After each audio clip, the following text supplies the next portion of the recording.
ঢাকাই সিনেমার আলোচিত সমালোচিত অভিনেত্রী পরীমণি গুণিন সিনেমার শুটিং করতে গিয়ে প্রেমের সম্পর্কে জড়ান পরী ও রাজ। 2021 সালের 17 অক্টোবর বিয়ে করেন দুজনে।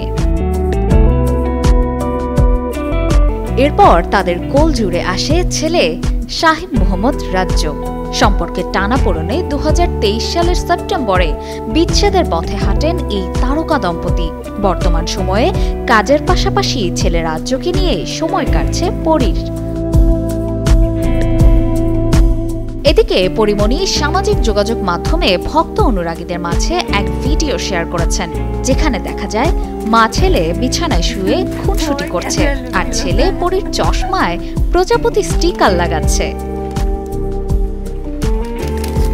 শেয়ার করা 2 মিনিট 22 সেকেন্ডের ভিডিওতে আরও দেখা যায় পরী তার ছেলেকে আব্বা বলছে, আর রাজ্য বিছানায় শুয়ে থেকে পরীর কপালে গালে চশমায় প্রজাপতির স্টিকার লাগাচ্ছে।